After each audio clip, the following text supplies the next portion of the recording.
All right, class, let's wrap up our week 2 math discussion with Prentice Rule.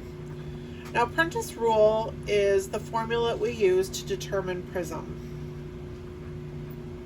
We can determine both horizontal and vertical prism using Prentice Rule. Prentice Rule requires the power of the lens, so the diopter of the lens, times displacement or decentration divided by 10. This particular formula is going to give us the amount of prism created when we move the optical center away from the patient's eye. This could be accidentally. Let's say that we've asked for a PD of 60, but the lab has given us an optical center of 70. That error would create prism. This can also happen vertically if we take a lens and, let's say, move the nose pads in and raise the glasses on the patient. We may be moving the optical center up and away from our patient's eye. This would also potentially create prism. And Prentice Rule is how we can determine how much prism is being created by this error.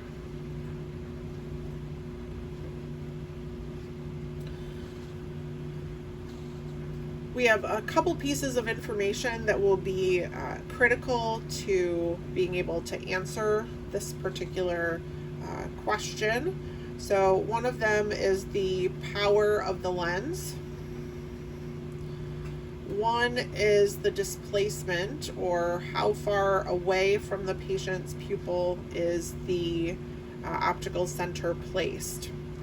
Now, if we're talking about horizontal prism, we need to know what the power is at the 180th meridian. If we're talking about vertical prism, we need to know what the power of the lens is at the 90th meridian, or that vertical length. Displacement, really, or decentration, is just the difference between the PD, which is what we asked for, or how the glasses were ordered, versus the optical center, or where the center of the lens was placed by the lab, or where we moved that optical center based on, let's say, an adjustment. So we need power and displacement. Now, if we look at page 18 and we look at the two examples that were given, example 1 gives us pretty standard pieces of information. They gave us our power of +3, and they told us that this lens was decentered 4 millimeters. In this particular scenario, then, we can plug our information into Prentice Rule. So +3 times our 4 millimeters of displacement, divide that by 10 to give us our answer of 1.2 diopters of prism. So this error has created 1.2 diopters of prism. Now, in this particular scenario, they did not tell us if it was made 4 millimeters too wide or 4 millimeters too narrow, so we don't have a base direction to add to our answer. We just know that this particular error of having that lens moved away from the patient's pupil by 4 millimeters caused 1.2 diopters of prism. Now, in example 2, they did give us a little more information. So this time they told us that we are dealing with a -2 lens in both our patient's right and left side, and that the lab mistakenly thought that the lens was supposed to be made at 62 millimeters. This would be the optical center, but the optician had actually requested 66 PD. This is the information that we're going to need to determine the amount of displacement or decentration that our patient is experiencing. So we've got a total PD of 66 that was requested, but the glasses were made at 62. So we would just say 66 minus 62, and that this particular pair of glasses was made 4 millimeters in or too narrow from what was asked for.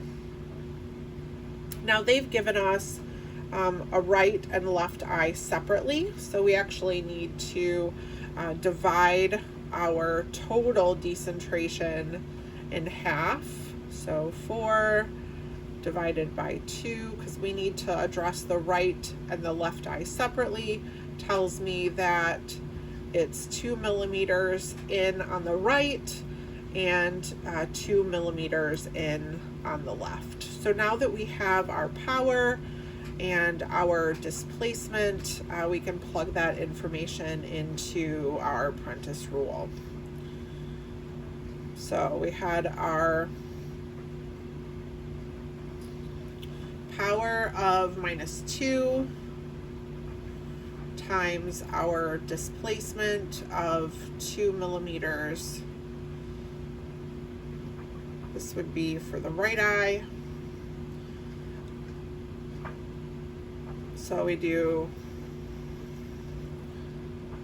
2 times 2 is 4 divided by 10 tells us that 0.4 is the amount of prism created by this error. Now the power and displacement are exactly the same on the left side, so we can use that same equation, and we were able to determine that in fact both the right and left eye are receiving 0.4 diopters of prism because of this error.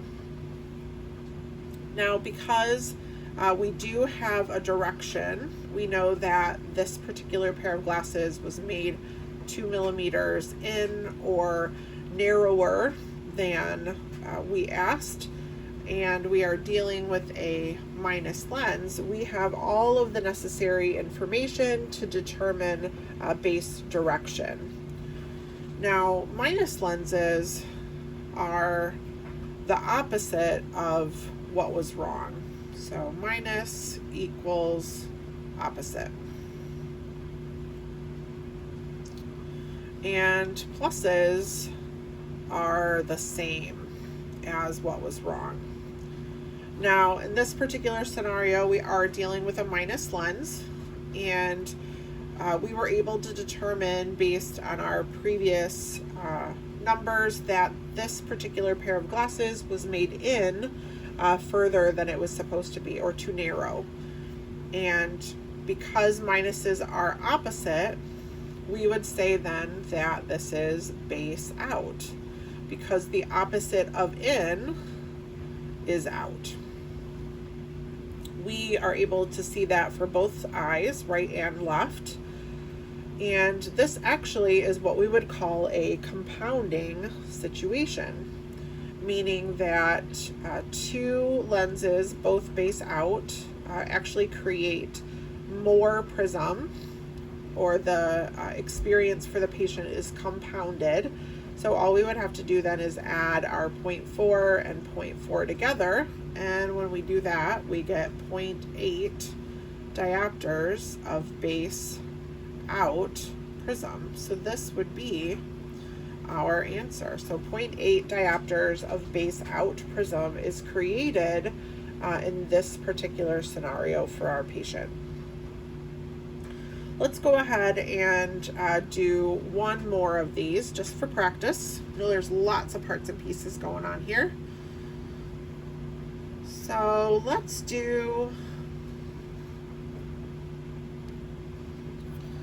say that our patient has a prescription of -4, -1 at 45. The PD that we ordered was 60, and the lab gave us an optical center of 64. So we know for Prentice Rule that we need power and displacement. The easy math here would be the displacement first.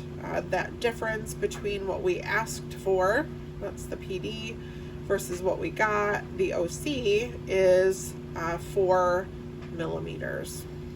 And they made that too wide or out further than they were supposed to.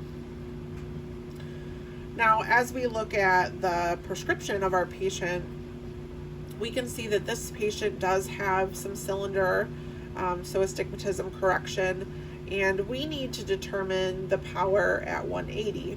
Anytime that we're talking about PDs and optical centers, we are talking about horizontal decentration. So we need to know our power at 180. Step 1 for this equation is to determine how far 45 is from 180. That's going to tell us how much of the cylinder that we'll need to be using. Now, the cool thing about 180 is that it is also the same as 0, so our math got a lot easier. 45 degrees is 45 degrees away from 0. When we are 45 degrees away, we know that we're going to be using 50% of the cylinder. 50% of our -1 is a -0.50. Now, for sake of using a calculator, we can say 1 divided by 0.5 equals 2, but we want 50%, so let's do that again. So we do 1 times 50% equals 0.5, or a half of a diopter. So there's our half. So we've got that half then that we need to combine with our sphere power.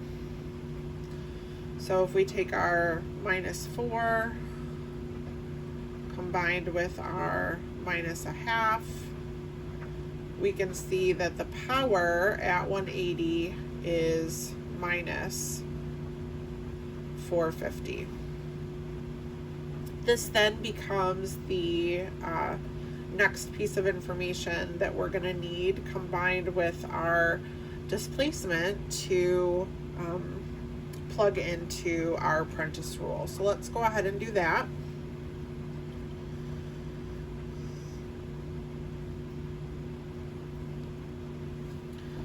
So we've got our -450 times our displacement, which is 4,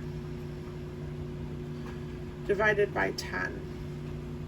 So 450 times 4 millimeters divided by 10. Let's go ahead and plug that into the calculator. So we go 4.5 times 4 equals 18, divided by 10 equals 1.8. So 1.8 diopters of prism. Now, in our scenario, we are dealing with a minus lens.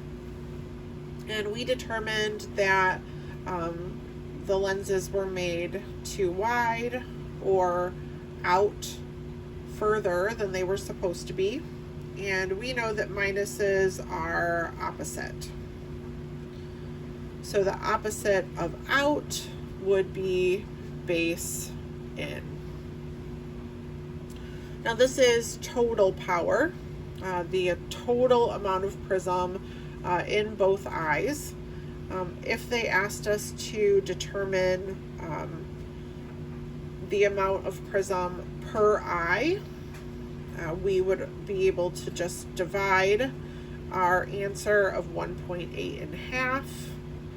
So if we did 1.8 then divided by 2, sum for each eye, we would end up with an answer of 0.9.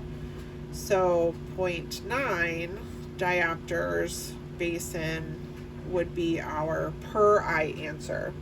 What we'll often find in ABO is that they will give us maybe total information, but then ask for a per eye answer.